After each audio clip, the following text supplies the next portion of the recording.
So Welcome, guys, to Rebel Rock, episode 13. Joining me is Richard Brian Kahn.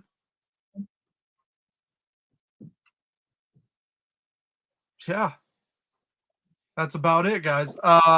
So this week we have a fun episode. We have the worst band that Vermont has ever produced.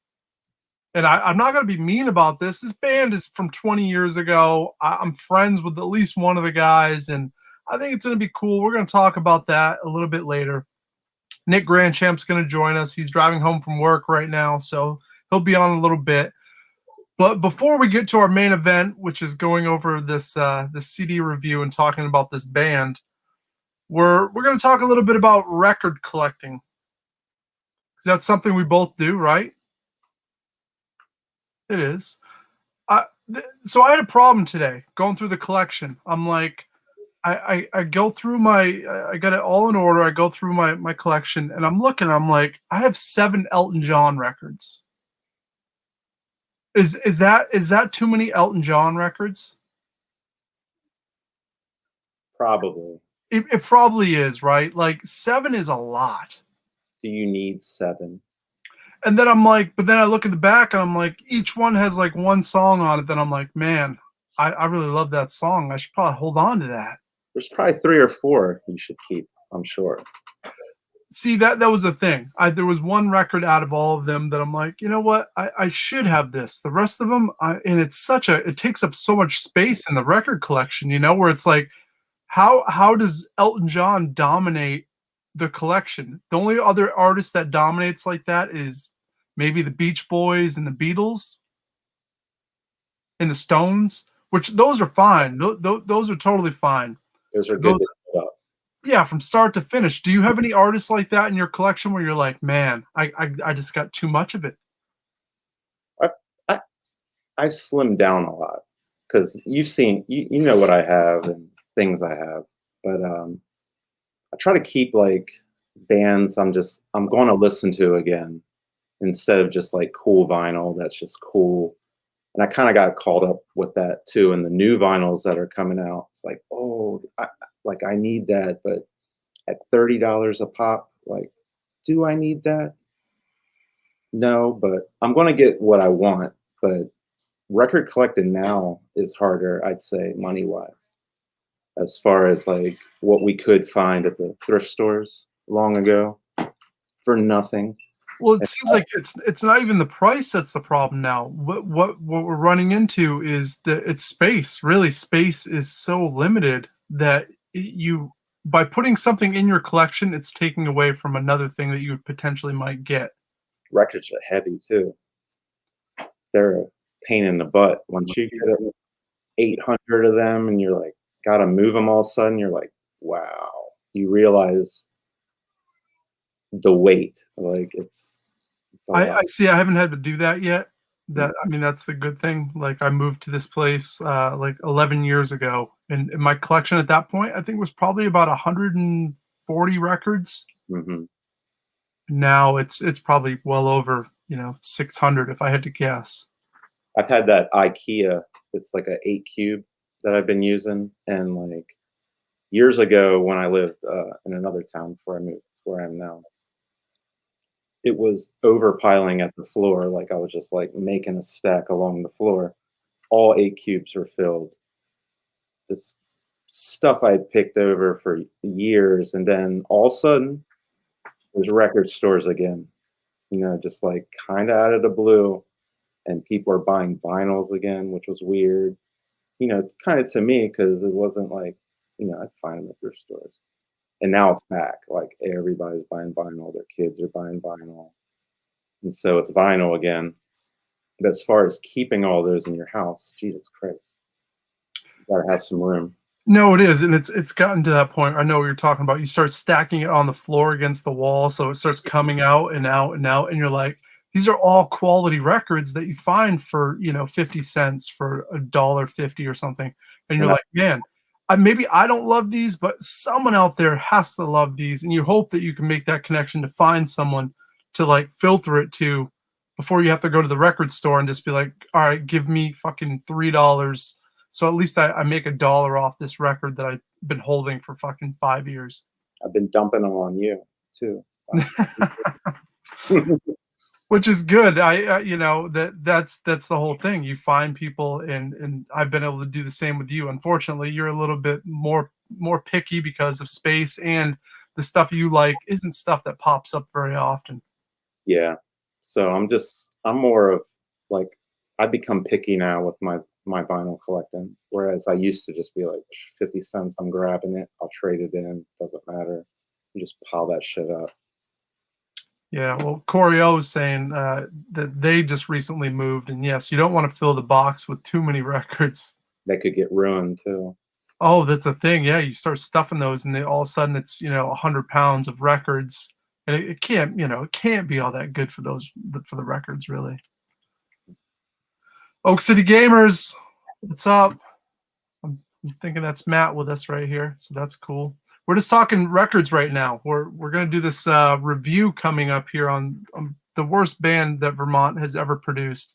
But before then, we're shooting the shit about record collecting, and it's Elton John and also Billy Joel. I had to like cut Billy Joel out of my life. I was like, sorry, Billy, you gotta go. Well, you don't see like new Elton Johns coming out or new Billy Joels because you can find them anywhere at the thrift stores, pretty much. That's the thing, yeah. They're a dime a dozen. It's like Yeah, Barry Manilow. everywhere. Yeah. What is the most found record for you where you just every time you go out, you're like, man, this artist again? Andy Williams. Damn. Really? I probably could have every record he probably made.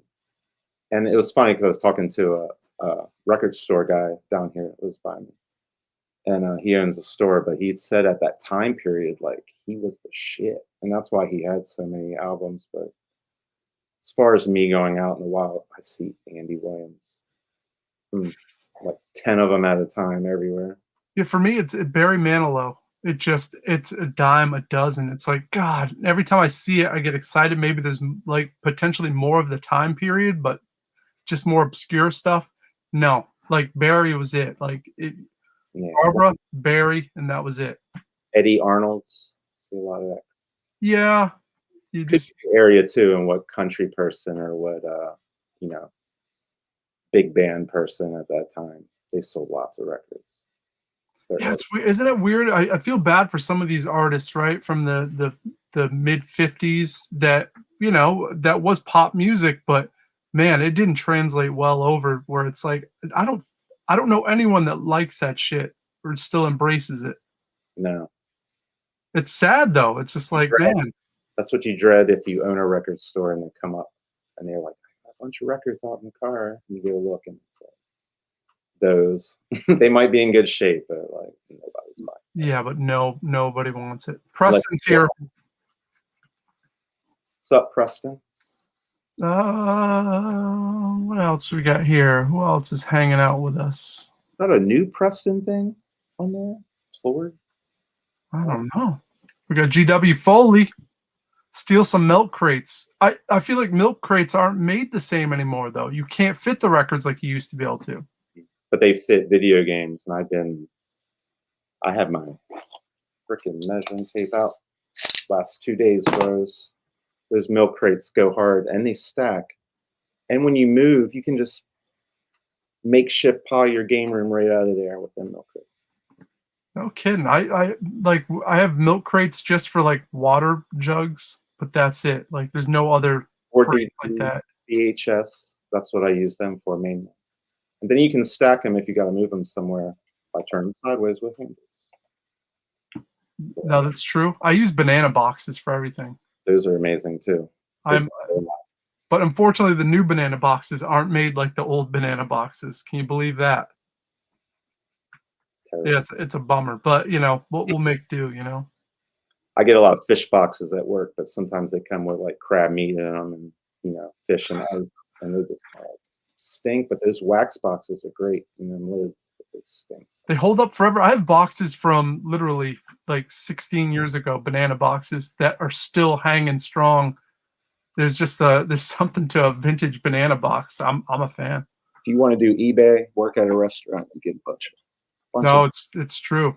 Those boxes, every Thursday when the order comes in, I'm like, give me that bubble wrap, give me that, give me that.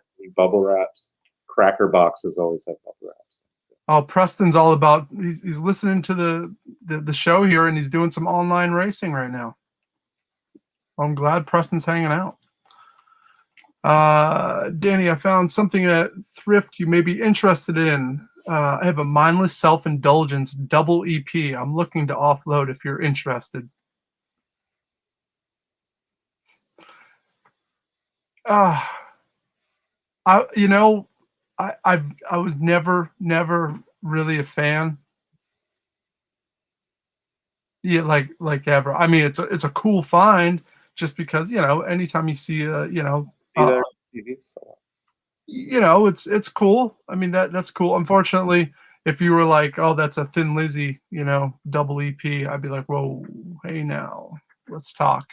But thanks for bringing it up, though. I did find a CD by them a while back, and I thought Richard Brian Kahn was, I was like, oh, maybe he's into it, and you're like, no, son, I don't need that shit. not hating either, but just not my No, just I'm not either. I'm like I've tried it out and never did much for me. They've done well for themselves. So.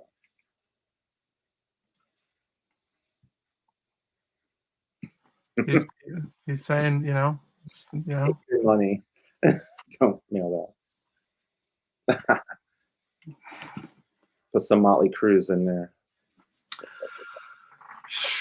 Yeah, Motley Crue stuff. Motley Crue collection's good. I only have one vinyl of Motley Crue. Which one do you have? I can't remember. Dang, I have to go get it. Just like off the top of my head, I can't remember the name of it. Yeah, you hooked me up with all those singles. That was incredible. That haul you found. I feel stupid because I can't remember the name of it. Is it Theater of Pain? Yeah. Yes, it is. Now I know the title. Yeah, unfortunately, the coolest looking album cover probably they ever had. They looked the best at that point, but probably potentially one of their worst albums of all their catalog. You sent me their cassette, but there are some songs on there I remember. Yeah. There's like 3 songs that are good. The rest, they just weren't. I want "Shot at the Devil," obviously. First 2 albums. Everybody does. Oh, John is saying that Fish is the worst band from Vermont. Musically, no, but for me, I'm not into them, but I wouldn't say they're the worst. It's funny that the album Farmhouse inspired the stuff I did with RCR Farmhouse Blues is a direct connection. So I don't know. I had the idea of trying to record at Fish's studio. Just a wacky idea because they're from Vermont. We were from Vermont. I'm like, oh, that'd be cool, maybe. But obviously that never happened. But no, Fish, Play their vacuum cleaner solo. That's all I remember was like the drummer did a vacuum cleaner solo, and I was like, they lost it. Oh man, I didn't know that. That hurts. I don't know. John Fishman. I think that's his name. And Matt's saying if he finds any Thin Lizzy, I'm gonna keep that. I never see those. Never. Like when Nick Grandchamp found 2 records, a few weeks back, I was like, Nick, I'm sorry, you got to give those up. Like if you're not like a mega fan, like sorry, it's gotta go over here. I found 3 vinyls at Goodwill, which sucks ass. Like all of June, it's been terrible. I found some top loaders today again for baseball cards for like $1 for like a pack of 25, and they're like from early 2000s. But I found a cool Dolly Parton vinyl. So I don't know if anybody. I'm not big on Dolly Parton, but Dolly's solid though. To find a Dolly record, like as far as the old country goes, I'm like, I would probably snag up an old Dolly record. Be bad, and if it is, I'll trade it. But it's like immaculate, 78. She looks pretty hot. Yeah, it's prime time stuff right there. And John's saying best Crue album is "Shout at the Devil," Probably. Which is my second favorite Crue album. I still go with the first one. My second. And Matt's saying he hates selling vinyl over the mail. I don't like selling it either. I don't mind trading with people and like, but when it comes to selling, just because the grading of it, it's like it's so Yeah. hard to tell. It's just like video games. You want them to show up if they cost money, like the way they are. It's kind of a pain. Like we do stuff when we trade each other vinyl, and they always seem to show up fine. I've never had a cracked one. Even like we don't care about a dent in the corner. Me and you, obviously, on vinyl, but some people do. So Yeah, some it, people are nuts. And that's why I've never really sold much vinyl online.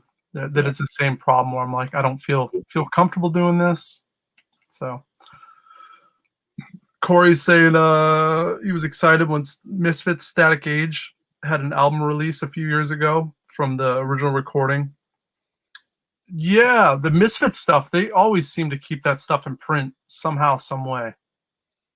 Rhino had their greatest hits. I have one of them on CD. I think. Oh, Rhino puts out all that stuff. Yeah, Rhino's great. You know what I'd like to find is they I had this years back. They had a Coffin CD box set with the Misfits like fan club badge, like pin. Have you ever Mm, seen this? pretty sure I have. I'm probably sure it's pretty pricey. It is, and it used to be like you could get it for $40 all day long. Now it's long out of print. So you watch me saying this to you. Guess what you're gonna find in the next 2 weeks? Oh, I wish. It's You going. watch. It Yeah. seems to always happen that way too. Um, what else do we got here? John's asking how the Sweet DVD collection. How was it? It's good. I've watched the first disc. It's I think in 3 parts. So I watched the first one, and it's long. It's all this bonus performance stuff they did. I feel like the running time was like 3 hours just on disc one. So just to get through that and to actually fully enjoy it, I love the Sweet's so good, so good. So yeah, John, it's awesome so far. I'm loving it. All right, Matt's a crew fan. All right. They had What else? time. Corey's saying he remembers that Misfits coffin set. Yeah, I'm so RBK. I'm shocked that you don't remember this set. It was one of the, like for our age, it was one of the sets you had to have. I'm sure I've seen it back in Sam Goody or something back in the day. My friend used to work there.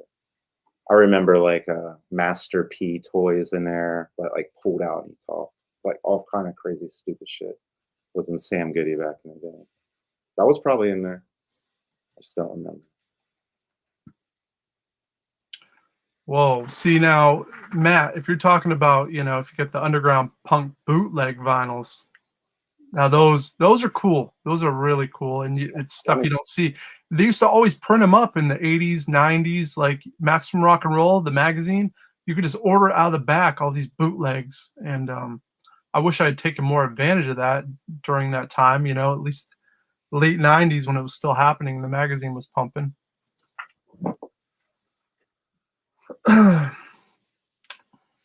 Yeah, Not much about them. I guess we got to check Acid Bath out because I've seen that now. Last couple weeks, somebody saying. John saying $50 on eBay for that coffin set. Yeah, it's a pricey one, and like I said, it's CDs. It's not like records, so it's really cool. But at the same time, it's like, man, $50 it's a little steep for some CDs. What do you how do you feel about Danzig? I mean, I loved Danzig's. The first, I guess, 3-4 solo albums. It didn't get bad until it was that Danzig. that Black Acid Devil or whatever is the one that killed it for me, where he tried to do like techno shit mixed in it. I saw some new ones at Bip store. I was just like, I don't know. One he covered Elvis songs, I think, was one of the ones. No. I could get a couple of the old ones on the first 3 maybe on vinyl. That'd be dope. But evidently they're expensive and I don't think they've been reissued, to be honest. I don't think so either. I'm surprised they haven't released like a box set of all those records, because people would snag them up. And you always look for it. It's like, I get like box sets over here for the replacements, Hmm. which was a cheaper way to get the whole, sire collection. The same like Curtis Mayfield. It was so much cheaper to buy the box set than find the original pressing on all of them. But the first Danzig vinyl is a lot of money. I looked that up one time. But it's a near perfect album. It's Yeah. so good. It's so damn good. My buddy John on his channel, if you click his and you could go over and win. He's got a Kramer guitar up that he's doing a contest, just to gain a little more steam and to give back to the community, which is awesome. John's all about playing those guitar covers, man. He's pumping them out like 3-4 times a day. It's awesome. I only have a Kramer PS2 Guitar Hero guitar. I've seen. Well, you got to enter the competition. You get your name in the hat there. Yeah, Matt. Got kind of weird. Yeah, I agree. That it's really the first 3 albums for me. Mm-hmm. That's really essential. Hard to find too. I never even see their CDs. I only have one I've ever found. Yeah, I've lucked out. Like I found them all at once, where it was like whoever donated had the whole collection, so I was able to swoop them all up at once. You've never seen them since, I'm sure. No, it was a one-time deal. It's all this stuff is like a one-time deal. A lot of there are bands like that. It's crazy. You just don't see it. No, it's a lot like Brian Eno. We talked about this. Like you never see Eno stuff. I've sold some of his stuff that I had because people wanted it. It's crazy. Yeah, definitely. Matt says he got a first pressing of Otis Redding's 45 Dock of the Bay. It's like finding, What's cool about the 45s though is I feel like people don't care about the old 45s. So if you go through, you're bound to find something that is worthwhile. But it's like, once again, it takes up a lot of space. You have no cover art for it.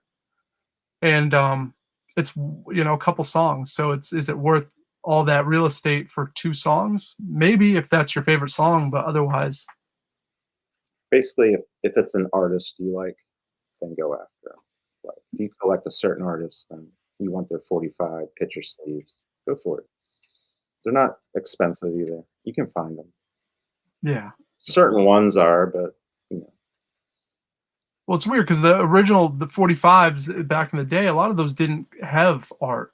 Mm-hmm. They were just sent to the whatever, whatever retail chain or whatever they're, being sold or played or whatever.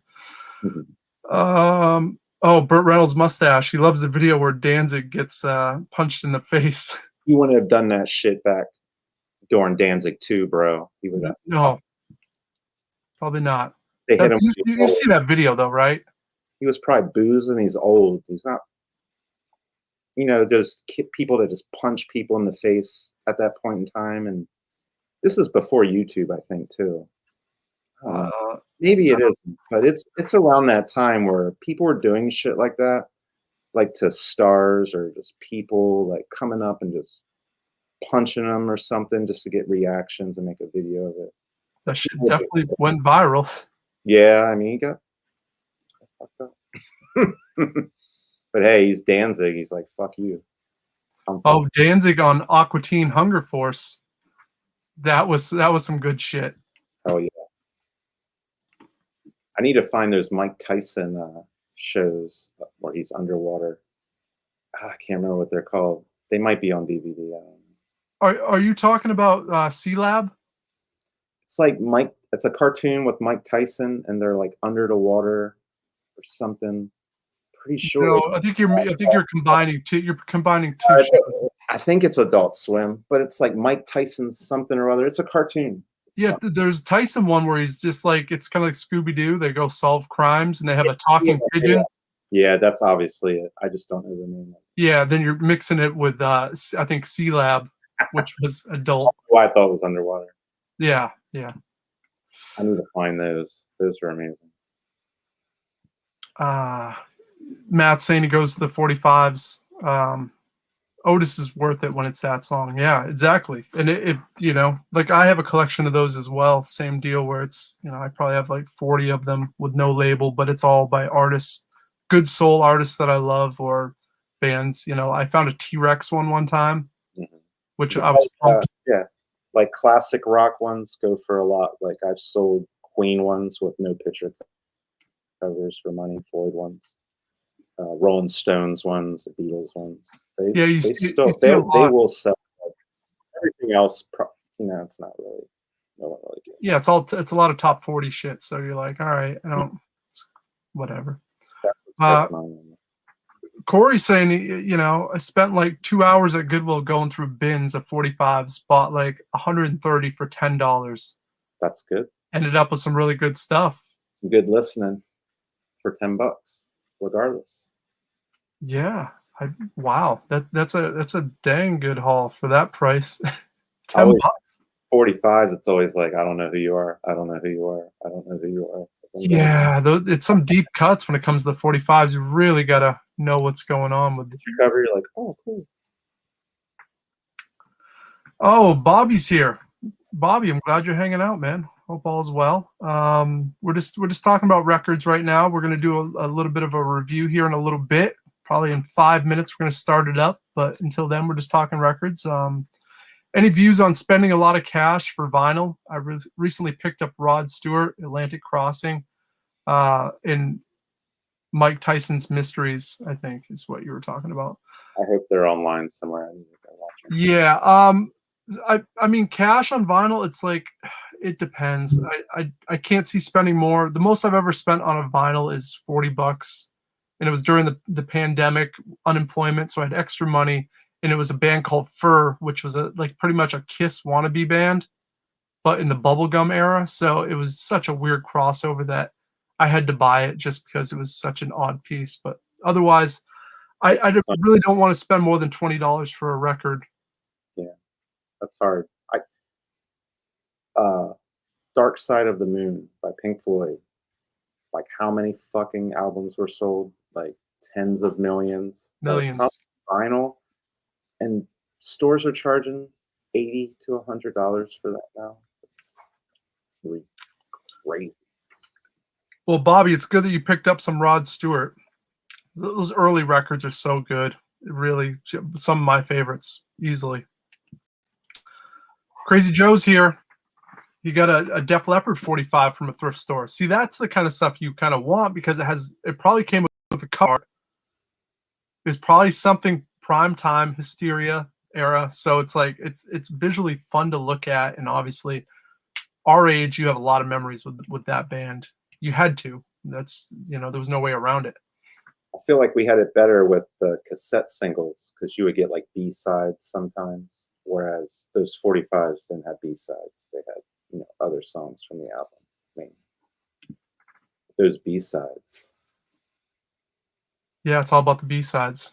Mm-hmm. Bobby said he spent $42 on that Rod vinyl. Shipping was $12.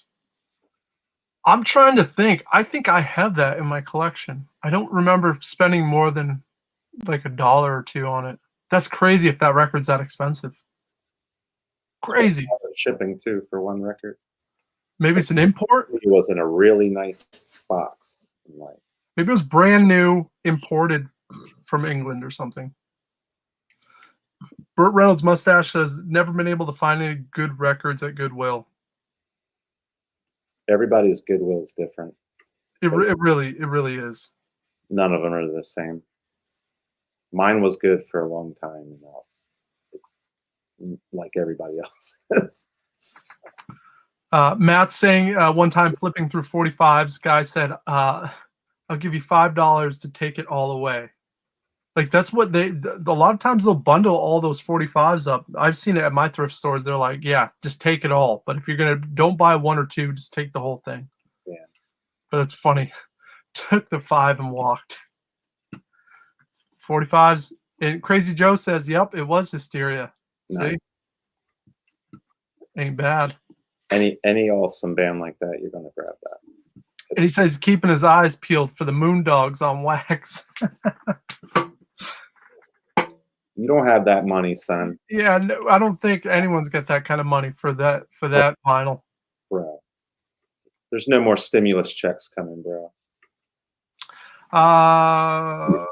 CD singles were big, you know, with remixes and stuff, and import bootlegs, which I find those sometimes, and then a lot of them go to you because you're all about those Nirvana weird like CD singles.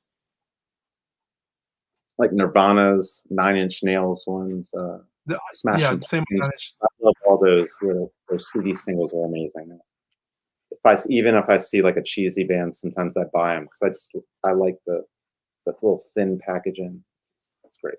I don't know. This brings me back. And Matt is saying that no, he paid me to take the records. I mean, that's just insane. John saying Adrenalize, Def Leppard, 150 Bones. I found a really beat up copy of that record for like $15, and I passed because it was just beat to hell. There was no way I was going to play, but the fact that it is an expensive record would have been cool to have in the collection. But yeah, I don't even keep up with what records are worth because I don't want to go down that like we do with video games. It's like I don't collect music. I just don't want to go down that. No, I almost never look unless it's like if you find a cool box set that's really different. Like then I'm like, oh, what is this? Because I don't even know anything about it. But other than that, I don't either. I just don't want to mix it like that. Soon people will be grading CDs and vinyls. It'll be stupid. No, I know it. So here we are. We're 31 minutes in. We're gonna do this review now. So what we're gonna do is review a band, and these guys. The band is called the Harsh Abrasives. They were a punk band formed. It looks like in 2000. So these guys are from Vermont. They were. I'm friends with one of the members still to this day. But these guys were the sweetest guys, but the fucking music was, I mean, god fucking awful. So what we're gonna do right now is we're just gonna dive into this, and we're gonna listen to this. It says Harsh in their names, so yeah. This is called The Bathroom Demo is the name of this album. So we're all gonna listen along, guys, and I'll be curious to get your input as well. There's 8 songs. The first song was a 15-second song, and I just cut it out of the mix because we don't need that. But track 2 we're going to start with. This one's called Sick of Your Complaining, and we're going to play it, and we'll talk about it here in a second. Here we go.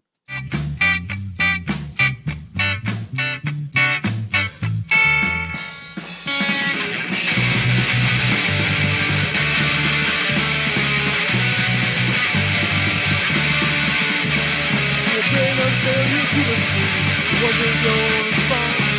Life was not intended, someone else's fault. World in the world, going for yourself. You deserve it better. Welcome to the real world. It's different.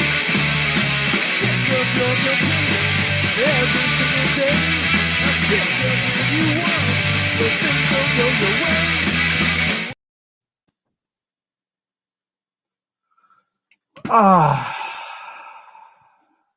So their drummer's better than your friends.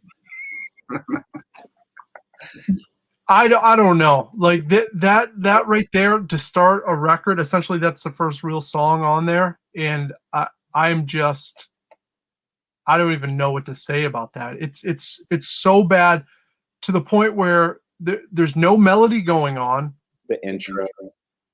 That ska intro, I cut off half of it. It goes on for about 50 seconds. The song is only 2:35, but 45 seconds is a ska intro. So they finally kick in, and obviously the drumming is atrocious. Like I can't even tell what's happening there. Like I don't think Ryan, who's playing the drums on that, knows what's going on right there. And then the vocals, bad. It just like it feels like between the drum having no like rhythm and then the vocal having no rhythm, it's just like this fucking train wreck. He seems over. Why he's singing. And on top of that, then the guitar tone is fucking, it's atrocious. And well, Crazy Joe saying it's pretty damn muddy. And that's to say it nicely, I guess you could say muddy, because all of them, it sounds like they're playing something different. I'm pretty sure the bass is out of tune as well. Oh, God damn it. No! Hey, we're in the middle of something right now. Listen, sorry. Running red lights. Bro. What's up? Love you, Rebel Gaming Club. Damn. Rebel Hey. Rock, I'm still here. Hey, Grand Champ, hit me up when you get home. All right, I'm almost there. All right, I'll see you in a little bit. All right, so back to this.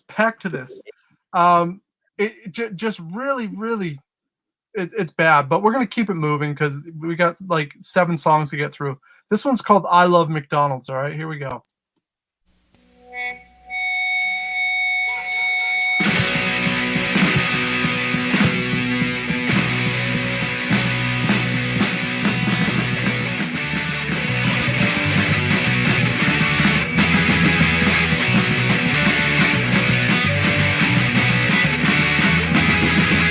Yes, I'm drunk.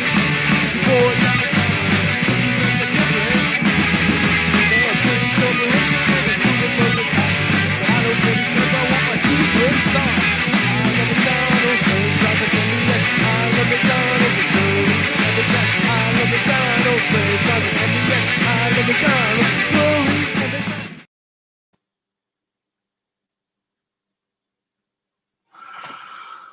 Oh. Wow. Don't go da-da-da-da-da-dent ever in a song, please, people. Please don't go da-da-da-da-da-dent ever. It's bizarre. And listening to that, every time the Ryan, the drummer, does a drum fill, like he adds an extra beat onto the measure, which is, I think maybe it throws off the band in general. I can't tell. I just know, and hear this, like I used to play with these guys all the time. Like I put them on the shows because I'm like, these are some of the nicest dudes in the world. But I can never be like honest and be like, yo guys, your fucking band is awful. But they Because they were such sweet guys. And like I said, this is 20 years later, so that's why I feel okay kind of like being like, this is really fucking bad, because they were probably the worst band in the scene. Every town has those bands of nice dudes that suck balls, but they'll play first at your show, no problem. Get off. Yeah, they got no problems. On a construction worker's truck, and comes out and plays drums for him or something stupid. Well, to follow up that song, this one's called Billy's Last Stand, and this probably is the best song on the record because there is a little something. So here it is.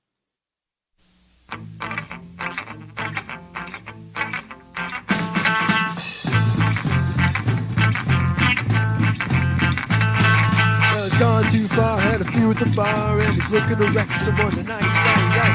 Got no motive, but he did get loaded, and he's ready to fight the big one tonight.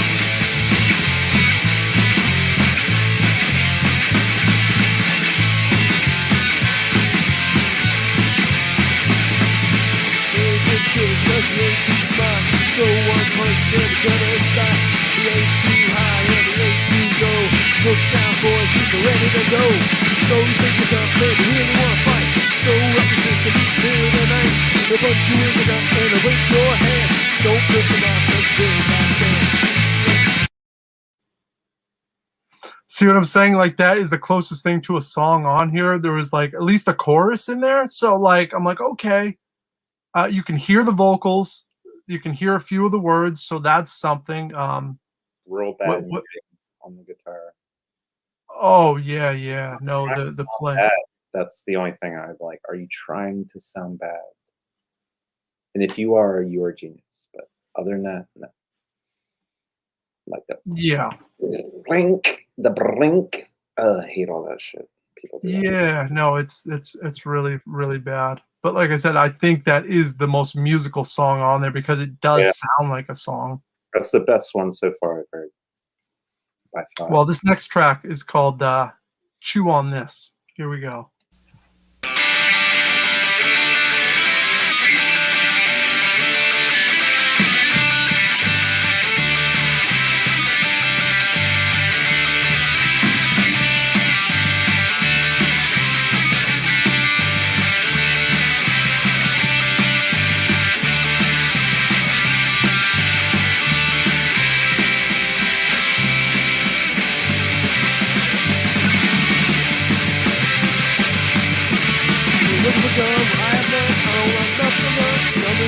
don't need some crazy for goodness me. Tell me something better than that. They shut down with this man. And they give you something to do, but take my advice and use your food. Sugar, and that stuff, take it out, it's too rough. It's What great. the fuck is that drummer? The fuck? Oh, it's sounding good. It's great. Grant. Listen, first of all, sorry, I'm late. Second of all, best band ever. Who are they? You Best know, band. you don't. Hey, do you know the Harsh Abrasives? No. How long? We're talking like 8, maybe 15 years ago. 20 years ago, Grand Champ. Yes, I do know them. And the drummer. Oh my God. Well, we know the drummer, Grand Champ. He's a nice guy, obviously. No, he is a nice guy. Do You know who the drummer is? Who's the drummer? It's Ryan from the recording studio we went to record Polaroid Love, the first recording we did. Oh my God. That's his band. So he is a sweet guy, and he's gone on to do some good musical stuff, but this is not it. This is not it right here. Are you sure about that? I thought it was it. Listen. Drums are a little offbeat. It's all good. Don't worry about it. Just Everything is offbeat though. Like there's not a thing that's on beat. Bobby, I'm gonna say that last song, they were trying really hard to like do like a Billy Bragg have and have not like guitar riff. Yeah. You hear that, and then it was like, all right, we're just gonna go ahead and just X-May that. We're gonna go right to couple 2, 3. The drum. Don't do fills if you don't know how to play drums. Listen, I wouldn't even go ahead and play beats if you don't know how to play drums. At this point, that's your boy? Really? Nick, you are insane. Oak City Gamers, absolutely. How we doing, buddy? Matt's saying from Oak City that the last song sounded close to something. I don't know. Listen, Oak City, give it a chance. Just give it a chance. What, we live in a world, you got to give things a chance. You got it. We're down to 5 viewers. I think we're running people off with this fucking album, or people are just really offended at my take on it. I don't know. Let's get to the next track. See if we can lose everyone at this point. This one's called What to Believe. Here we go.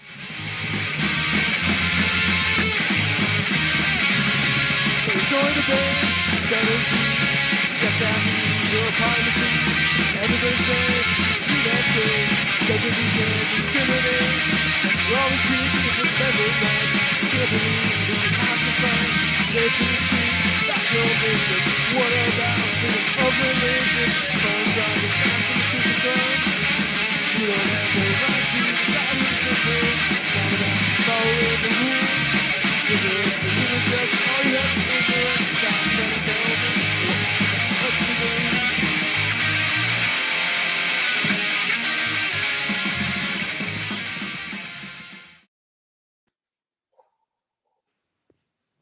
Were two bands playing at the same time?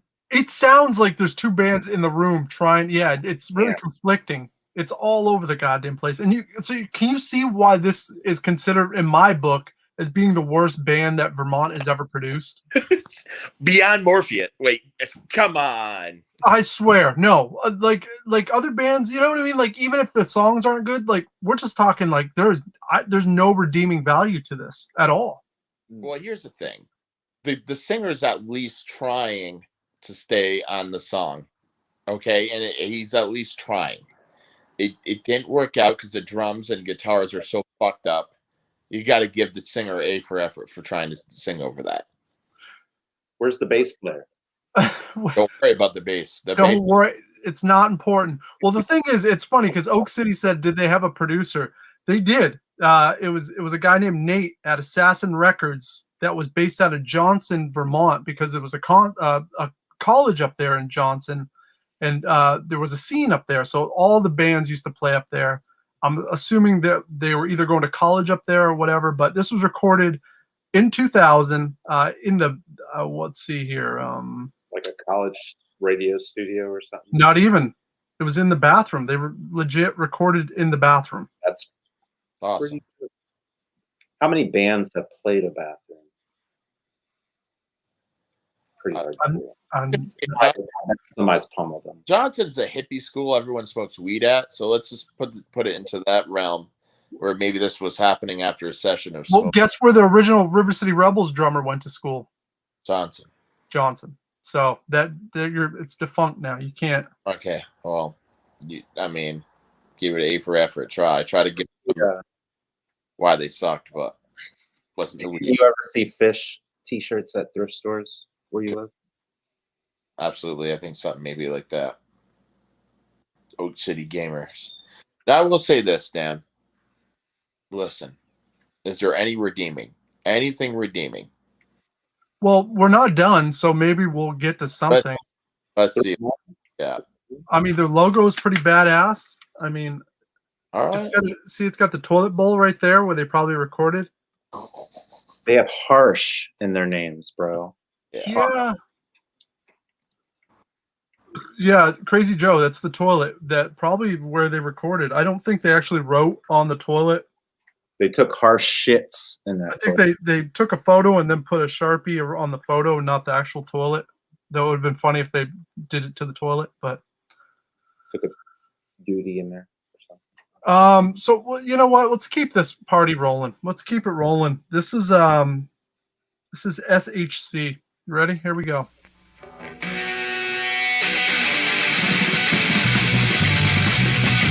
Couches, scores, speakers on the floor. Hey, I see your hand, pretend it's not anymore. Spontaneous human combustion. Spontaneous human combustion.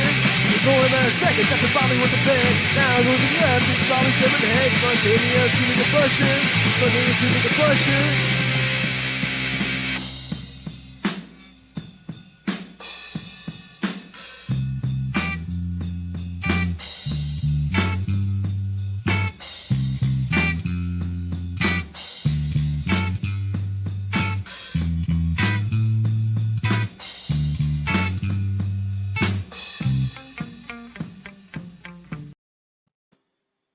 Ska started good. I mean, they probably would have been a better ska band, to be honest with you. Like, at least that was kind of, you could hear, like, there was some rhythm going on. The drumming, like, there was some rhythm. Yeah. They suck at ska, too. I know it, but listen, if we're trying to dig for gold here, you know what? He had a heavy pick. Joe, I know. What the fuck? I agree. Are these guys 12 years old? No, they were 18, at least 18 at this time. So I'm pretty sure they were all in college. So that's not that long. That's not that far away from 12 years old, 18. So just give me A for all right. Yeah, we can give them that. Study hard, and then you're gonna go record this shit. So, and the best part was every time the singer played live, he would wear these cheetah leopard pants. So they knew they kind of sucked a little bit, right? Because it's a little free spirit, right? A little bit. Yeah, let's see if I can find the photo. Don't see, there they are. Can you see that? No, I don't know. Oh, hold on. I'm trying to bring up some photos. I'm sorry. Hold on. Maybe this will work. Oh, you see it? Oh wow, the van, bro. See, I wasn't lying about the cheetah pants. Like every show, he wore those cheetah pants. Oh, they were in front of a lot of people. Oh, so the singer was playing an instrument. So I give him props now. Like trying to sing and play an instrument, it's hard to do. Yeah. Maybe that was it. That's even worse when your band sucks. And Corey's saying maybe they just need a little more time to learn to play together instead of trying to play so fast. And I think that is probably one of the problems there. Not a problem, but that's probably one of them. Some nice floor monitors there, though. Nice. And Oak City's saying, I think the best part is the demo album was less than 20 minutes. Yeah, no, it's true. That is one of the pluses here. And let's get to the last song, and then we can just give our final thoughts on it. This one's called Oh Baby, and this might be the most cringeworthy of all of them. Here we go. I ain't no mathematician, technician, I ain't got no superstition, but you know that I love you. My brain is hazy, I may be crazy, but please, baby, don't say maybe, and I know that this will last. Oh,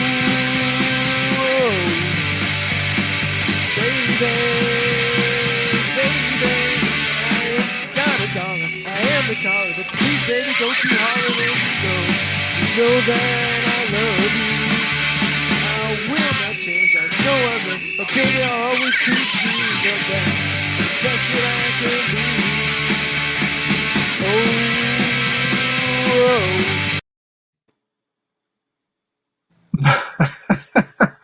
So cool. Oh my god. Oh God! You know what? How could this? What? If you watch this band live, how could you do it? Like, I mean, right after this, like, it's just this is a shit break for sure. Well, Nick, I put these guys on at least 5 or 6 shows because they were Okay. really sweet guys. So I was always like, you know what? They're really Open. nice, supportive dudes. So like, let's help them out. And I'm like, maybe they'll get better, but they never got better. A little bit, yeah, a little bit better.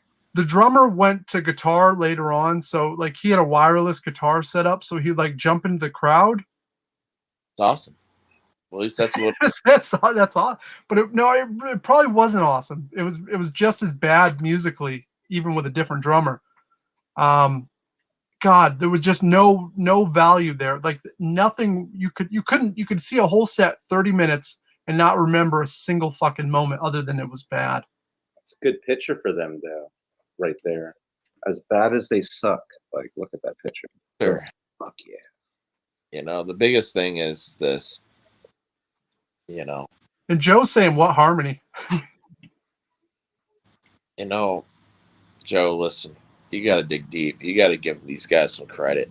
You know, they be out there in Vermont, you know, they be out here trying to find out what punk rock is, and they don't know. So this is what they know. You know, they're not from Rutland, bro. No, they weren't. Matt, if you send a demo and it's fucking awful, we'll review it here. I just want to let you know, guys, the biggest takeaway of this band, okay, the biggest takeaway is just knowing that you can find something good in anything. No, I don't think we found anything good, though. I know in your hearts, you got to dig deeper, you know. What's good about this band? They brought Rebel Rock together. You know, they brought us together. And, you know, together we have bashed their band for almost an hour. Well, you guys have because I was late. But what I want you to know, Dan, is that every little offbeat the drummer played, it made my spirit that much better. Because I said to myself, it's all right if I fuck up a little bit, because I ain't gonna fuck up as bad as what's this band? Harsh Abrasives. Won't be as bad. What's this band? So it's helped me with my life already. I can go out drumming on a banjo, strumming on a street light, just like Doug Funny, and I won't get bad. I've held on to the CD for 21 years. For this day. I swear to God, I remember being like, I can't get rid of this because this is the worst thing I've ever heard. Like, they've achieved something that a lot of bands couldn't do. They were the best at something. We're letting the people hear it. Yeah. And the big thing is you know, they're home right now. They're probably eating dinner. They don't know about the bashing that's going on right now. They're probably eating dinner, watching YouTube or something like that. And we're right here, and we're just all their passion and love that they spent so much time in Johnson is destroyed. Their name, we destroyed it. Joe makes a good point. They were cool guys, and I'll give him that. And Ryan is still a friend, and I like Ryan a lot. I think he would agree with this take too. Like he would say, yeah, this is really, really bad. Like you look online, good luck finding anything Harsh Abrasives other than there's some photos I found, and that was it. No evidence of this music ever existing in the world. Like maybe I have the only copy left in existence. Yeah. Archiving. Is it CDR or? Yeah, it's CDR. You might, Dan. Now listen. Now that tells you have the power. Okay, you have the power to spread this online and tell the people the goodness. So what we just did, you need to put those up for free download on Bandcamp. Give the people what they want. It seems like a lot of effort for for nothing really. Oh, you could get royalties off this, off their name. You know, it's a possibility. Maybe not much, but if you put their stuff on the internet, you could reap the benefits. I Good. mean, Matt wants his fucking music reviewed on here. Matt, it better be fucking awful, or you've ruined the show. Because I mean, that's what we're looking for. Is it's something to up the game. Yeah, it's like worst pickup ever, but this is worst review ever. Yeah. Richard Brian Kahn sent me something today from his area that was fucking atrocious. I don't even want to talk about it. It's so bad. Oh my god. As long as we don't get death, So bad. you know, we're gonna. I don't know if I could find that even off my friends, like, because You know, give a shit about that. one of these days, one of these guys will be like, "Yo, you know what? Just met a girl in a bar. They're like, you know what? I used to play rock and roll. You want to hear my band?" Then they go on YouTube. They're gonna type in that. What's the harsh what? Abrasives, god damn it, Grand Champ. And they're gonna say, I want you to listen to my band, and this is gonna be #1 on YouTube. And they're like, oh, maybe they have our songs to see. And then she's gonna sit at the bar, and it's gonna be us being like, man, this band sucks. And she's gonna be like, you know what? Nah, peace. Like Rebel Rock said, you fucking suck. We're taking the booty away from band members of this band. Well, hey, we're down to our last 5 minutes here because we go for 1 hour. So if anyone has any final comments in the comment section, and go figure, we have 11 people tuning in right now, the most we've had the whole stream. That's always the case. This Grand Champ showed up and said, listen, it's fucking over. It's fucking over. But so if anyone has any thoughts or questions, any final thoughts, we can discuss. I mean, we certainly can discuss it.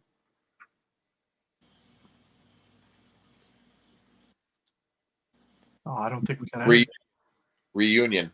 They got to have a reunion. How can we get it happen? We should set up a Moondog show. The harsh abrasives. Wait, we'll do all these bad bands and we'll get them all to play one show. That would be really funny. They can tour Vermont together. But they can't practice once. Yeah, Bobby, they do have the #1 spot, so there's something to be said about being the worst band, Blue Dongs were better, sadly. Corey O saying, I think the band cock blocks themselves. Yeah, man, give them a chance. You never know. Is the heart of rock and roll still a beating? Nope. Huey's still alive, bro. I mean, Huey Lewis would probably tell you it's still, but I don't know. It's tough to say. Shout out to Huey Lewis. I imagine the cheetah pants, like spandex, not pajamas. That was the thing. They were like pajamas. It looked like his mother might have like sewed them because these things were baggy. I'll bring the photo back up here. So yeah, you can see those are loose. Those aren't They're like loose, bro. They're tighter, bro. Got to be tighter. And those bad boys got worn to every show. Like he was dedicated to those pants. Every show? Every show. Every show was the same pants. Like I could pull up other photos from other shows and he's rocking those pants. Is that a PV bass amp combo back there? It looks like a TNT. Man, that's PV. I know it's PV. You know what? Light. Thank God for the cheetah pants. This might be the best thing about the band, but am I wrong? I mean, that is memorable. I remember that more than the music. I remember those pants. I swear. I'm not even making this up. I knew those pants and I went looking for photos. When I found it, I'm like, there it is. Now I can bring up the pants story. They opened for your band? Yeah. I would book shows and I'd have them open up the shows. How about headliner? They love that. Should have been. Yeah, I think they were big Rebel fans. I don't. Probably. Maybe they were being just as nice to me as I was being to them, but maybe behind my back they're like, "Fuck, River City Rebels suck." Probably their kids that now. They played with you guys. Might be cool. The biggest problem is, okay, listen, did they think going into this recording that they were good? That's the biggest problem. Did they think they were ready? I don't know. Fuck no. No, Hell. they didn't. They went. They said, "Can we use your bathroom?" And Let me. I gotta go take a shit. Do you have a recorder? Oh man. pretty bad when fucking orange juice. We could review some orange juice. We had more rhythm at 14. That's bad. That's bad. That's my first band, and we were better than them. Pretty bad. Curtis is asking RCR next album drop date. We haven't even gotten back together yet since the COVID stuff because of band members that had potential issues that could lead to problems. So we're taking it slow, and now with my work, I can't get days off because there's nobody to work. So I'm having problems with that. But if all goes as planned, I could see us recording in the fall, maybe September, and then maybe an album release, maybe by the new year, early. That's the hope. Maybe New Year Eve. Next year, everything will be back band-wise, I think, next year. Yes. It's still going to take a little bit for everybody. And Curtis, same thing with shows. Like we haven't played together in like a year, so it's been a while. So to kick off the rust is going to take us a few months, and then we'll get out and play some shows. But we want a new record because it makes no sense to play the old hits and live off of that when we're going to stand behind the new material and play that just as much. So it's going to be great. Yes, Wilkes Bar. We got a show offer today to play Wilkes Bar in September, but unfortunately, that's hopefully when we're going to record. So that won't be happening, Bobby. But Wilkes Bar is always a destination. That's like our second home. So we love playing there. Yes, man. A lot of fun in the Wilkes. Yeah, that's what Western Pennsylvania or Eastern. I've never. It's kind of in the middle. It's kind of in the middle. Maybe it's like an hour from Philly. I think it's an hour drive to Philly. I think I remember looking at how far that was for me when you guys were playing that, and it was pretty fucking far. Yeah. It's it's not right on the coast. That's even Pennsylvania. I was like, holy shit. And then also any word on Hate to Be Loved vinyl, any possibilities? People keep talking about the River City Rebels Hate to Be Loved album because it was never released on vinyl, but that is the one record that really would be so great on vinyl. Be a good record store day release. Oh, buy the rights, man. You could probably buy the rights, Dan, now that Victory's sold. You could probably do it. I don't think so, because it's like one of those major conglomerates now that owns it and like bought up all these other labels. So they just sit on this shit and license the music out. That's so. Maybe like one of these cool labels that we've worked with in the past would maybe get licensing rights to get it for like a pressing of 5,000 copies or something, because I know we could sell them and it would be pretty fucking awesome. And we have bonus tracks that have never seen the light of day that we could add to it to make it a little more fun. So, Bobby, we're working on that. Who owns Victory now? It gets sold to it's some major label, corporation bullshit like Sony Music, but it's under a different name, but it's under Sony's umbrella, I think. It's crazy because there's a lot of bands that made it pretty big that were on Victory early on.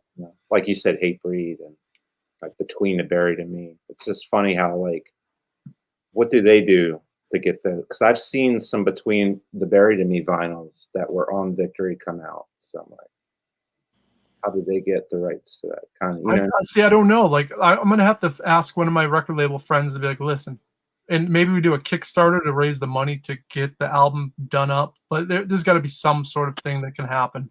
And I think people would spend like $25, I think, on that record. I know it's pricey, but it would be such a short run. They would, yeah. Vinyl freaks love shit like that. One-time pressings. They'll be worth more than that too. Yeah. We got no hot takes on rock and roll right now in general because there's not a whole lot really happening, to be honest. Nobody's died, at least lately. That's Dinosaur Jr.'s new record. There you go. That's my hot take. Hatebreed spent 20 years to get theirs. Yeah. I believe it. And well, the thing was, Hatebreed was making a ton of money for the label. Like, we were hemorrhaging money. Like, we owed $40,000 when when we parted ways with the label, when I got us kicked off. We owed them $40,000. So the royalties of them selling X amount of records per year of our name, which doesn't sell very well anymore because we're not, full-time band. So they're probably recouping maybe $100 a year. So they'll never make their money back. So with us, it was a different deal. Hatebreed, I get it, because that's a cash cow. You don't want to lose that. Us, we were not a cash cow. shame you didn't get the tour with Hatebreed. Like Hatebreed played like went to like Tony's house and just like started playing in front of Tony's house just randomly. It'd be really funny. Yeah, we need more people playing instruments. That's the problem. It's everyone is on a computer making beats and just rapping, and I'm so fucking over it. I used to love rap and hip hop. These fucking kids have ruined it. They're just talking and it kind of rhymes. Yep. I've noticed that, and the beats all sound the same. There's no sampling. Doing it. No, there's no cool sampling anymore. That art is done, and it sucks. It really bums me out. And I work with people that play this shit all day, and then I'm like, "Have you guys heard of Tribe Called Quest?" And they're like, "What? What? How do you not know Tribe Called Quest? And you're listening to this shit? You don't fucking research anything in life? Oh, fuck you." There's like auto-tune. It's all auto-tune though, bro. It's like you don't need to do just auto-tune whatever. Like if we just put a beat behind what we're saying, auto-tune, it would be great. Well, you know what's happening to hip hop, where it's now the mainstream music. So what's going to happen is going to go the way of rock and roll, of these boy bands, of all the pop stuff, the emo movement. All that shit has like a 5-year shelf life, and then it just goes away. Rappers are brands nowadays. Like they're just a brand. Like you can be into it and like it, and even if you're not, the company is gonna promote it and put in your face a lot, even if they're not good. They're just brands now. There's no real gangsters anymore. These dudes saying they're doing all that street shit, they're not doing no fucking street shit. So no, probably not. They just want money, and hopefully you think I'm gangster, and they're sitting home like, yeah. Hey, they're making money, so I get it. They're all copying each other to make money, and that doesn't work for metal and punk rock, just to like trend, basically. Like they can just trend now. Yep, pretty much riding in on that. Oh, look, D's here from D Dave. D said that band sucks. Thanks, D. That's really insightful. You weren't even here when we were listening to it. Yeah. He might have been. He wasn't. I fucking know him. That fucking guy's something. And look, he says, I'm a gangster. Yeah. Is he? He could be. D's not. No. You wouldn't say him. I've talked to D way too many times. I know. D's nuts, sir. Yeah. That's right. Rest in peace, Dave. You know, he might be living in a D's nuts paradise. Wow. Wow. That's really good. All right, guys. This is going to wrap it up. We're 10 minutes over, but we had fun tonight. This was really good. Next week, we'll find some more trouble to get into. Maybe we'll actually review something. Maybe we'll review my favorite Vermont release. What is that? I can't say that right now. That'd be a spoiler. Godsmack? That's New Hampshire. Oh, shit. Wait, Godsmack's from New Hampshire? Yeah. I hate Godsmack. But yeah, so we'll do that. And until next week, guys, thank you so much for hanging out with us. We'll see everyone next Tuesday, same time, same place.